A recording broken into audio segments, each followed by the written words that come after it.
అయితే ఇక్కడ వచ్చి పొలం చూసుకొని వెళ్తావు. పొలం చూసుకోకుండా జీవం ఉండదు కదా. కొద్దిగా నడిస్తే కాళ్ళు జోము పోతుంది కదా. అట్లానా? లేస్తేనే బెడ్ కాపు తాగేది వచ్చేది, పొలం కాడికి వస్తాం. పొలం వచ్చి కూర్చొనేది, ఇష్టమైన తీసుకునేది. నడుచుకుంటూ వస్తావా? నడుచుకుంటూ వస్తేనే ఈ కాళ్ళు వచ్చేది. పోయేటప్పుడు చేతగా రాయేస్తాం. అందుకోసం కూర్చుంటే ఎవరో ఒకరు కొంచెం చూసింటారు కదా, పారేస్తారు. రావారు రావారు. మీరు ఎక్కడ వెళ్ళండి సార్? నేను ఆదోన్ నుంచి వేరే క్యాంప్కి వెళ్తున్నాను. ఆదోనా సెంటర్? మాది ఆదోనే. ప్రస్తుతానికి ఆదోన్లో ఉన్నాము, ఆదోన్లో ఉంటాము. పిల్లలు ఉన్నారు ఇక్కడ. ఆదోనా అక్కడ దూరమా? ఇక్కడే ఉన్నారు. స్కూల్కి వచ్చినావా? ఇదేనా మీది ఊరు? ఇదే కొనాన స్థలం కొండ. అట ముందు కొద్దిగా పోతే ఆల్సొంగుద్ది బసలకోట. సరే. మీ ఊర్లో చర్చి ఉందా? చర్చి లేదు, బసలకోటలోనైతే ఉంది. బసలకోటకు పోతారు. చర్చి బసలకోట? బసలకోటలో చర్చి ఉంది, మా ఊర్లో లేదు. అచ్చా. యేసు ప్రభు నీకు తెలుసావా?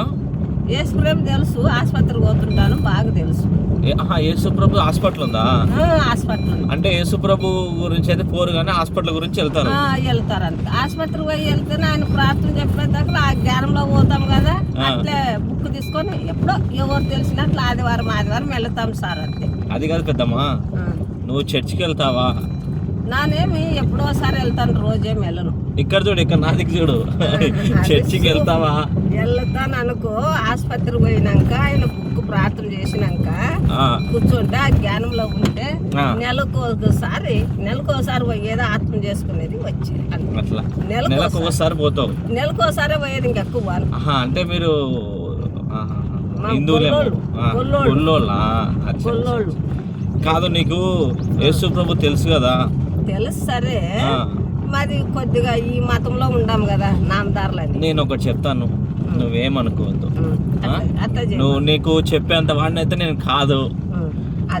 పెద్దమ్మా, దేవుడు ప్రభు. అయితే ఒక మాట చెప్తాను పెద్దమ్మా, నేను ఒక మాట చెప్తాను. నేనేం చెప్తున్నానంటే, యేసు ప్రభు అనేది మార్గము. అంటే ఇప్పుడు మీరు నమ్ముకుంటే మీరు కులం మార్చుకోవాలా, మీ పేరు మార్చుకోవాలా, మీ మతం మార్చుకోవాలని కాదు. యేసు ప్రభు నమ్ముకుంటే మన మనసు మారుతుంది. అంతే కదా, మన మనసు మారుతుంది. ఇప్పుడు మీ పేరు మారదు, మీ కులం మారదు, మీ బంధువుల దగ్గర పోరు అని ఏం లేదు. ఎక్కడైనా తిరగచ్చు, బంధువుల దగ్గర వెళ్ళొచ్చు, ఎక్కడైనా వెళ్ళొచ్చు. అట్లే వాళ్ళు అనుకుంటారు. ఇప్పుడు నేనేం చెప్తున్నానంటే, యేసు ప్రభుని నమ్ముకుంటే పరలోకానికి వెళ్తాం, లేకపోతే పోవు. ఇంకో విషయం ఏం తెలుసా? ఈ లోకంలో ఎట్లా బ్రతికిన అనేది కాదు, రేపు చనిపోయిన తర్వాత యుగంలో మనము బాప్తిసం తీసుకోకుండా మనము చనిపోతే, యేసు ప్రభుని తెలుసుకోకుండా చనిపోతే నరకానికి పోతారు. కాబట్టి నేను ఒకటి చెప్తున్నాను, ఈ లోకం కాదు, రేపు పరలోకం గురించి. అంటే ఇక్కడ 60 ఏళ్ళు 70 ఏళ్ళు అంతకంటే ఎక్కువ బతకవు, కానీ చనిపోతే ఎక్కడ పోతాము? నరకానికి పోతాము. నరకం నుంచి తప్పించుకోవాలనే ఆయన ఏం చేశాడు? యేసు ప్రభు కలవరి శిలువలో రక్తం కార్చి, నీ గురించి నా గురించి ఆయన రక్తం కార్చి ప్రాణం పెట్టి మళ్ళీ తిరిగి లేచాడు. అంత గొప్ప దేవుడిని పెట్టుకొని మనము వాళ్ళు మమ్మల్ని దగ్గర రానియరు, వీళ్ళ దగ్గర రానియరు, నేను దేవుడిని నమ్ముకుంటే మాకు మా పెళ్లిళ్ళకి పిలిచారు, మమ్మల్ని ఫంక్షన్లకు పిలిచారు అని అనుకుంటే ఈ లోకం వరకు చూసుకుంటున్నారు. రేపు పరలోకంలో ఇక్కడ కొంతకాలం 60 ఏళ్ళే, అక్కడ యుగములు. మరి ఇక్కడ 60 ఏళ్ళు చూసుకుంటావా, యుగంలో చూసుకుంటావా? మరి వదలాలా వద్దా? వదలాలా. నేను చెప్పింది నిజమా కాదా? నిజము, వదలాలా. సత్యమా కాదా? కరెక్ట్ మాట. అది తెలుసుకో. ఎక్కువ తిరుగుతాను,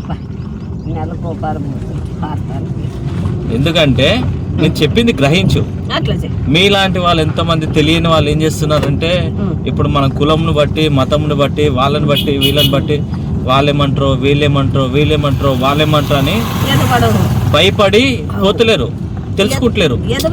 సత్యాన్ని గ్రహించాలి. ఇప్పుడు నీకు ఇంకో విషయం చెప్తానవ్వా, నువ్వు యేసు ప్రభుని నమ్ముకుంటే నువ్వు బంధువుల దగ్గరికి వెళ్ళకూడదు, వాళ్ళ దగ్గరికి వెళ్ళకూడదు, వీళ్ళ దగ్గరికి వెళ్ళకూడదు అని ఏం లేదు. నీ పని నువ్వు చేసుకో. కాకపోతే యేసు ప్రభుని నమ్ముకుంటే మాత్రమే నీకు రక్షణ కలుగుతుంది. ఆయన పాపంలో కూడా ఆయన ఎంతో మందిని బాగు చేశాడు. కుంటోల్ని నడిపించాడు, చనిపోయిన వాళ్ళని లేపాడు, గుడ్డి వాళ్ళకు చూపునిచ్చాడు. ఎవరు? యేసు ప్రభు. అవన్నీ బైబిల్లో ఉంటాయి, చదివే వాళ్ళకి తెలుస్తుంది. నీకు చదవనికి రాదేమో కాబట్టి నేను చెప్తున్నాను, నమ్ముకో. ఎక్కడ మీలో ఉండాలా? సరే సరే, నేను వద్దు, నాకేమొద్దు, నాకే అనపకాయ వద్దు. సరే సరే, ఓకే అమ్మా.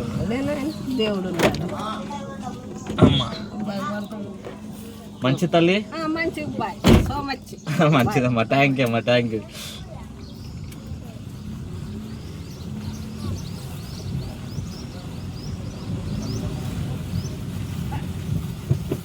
చెప్పండి దేవుని సువార్త. ఆ విధంగా మీరు దీవించబడతారు, వాళ్ళు కూడా రక్షించబడతారు. Praise lord.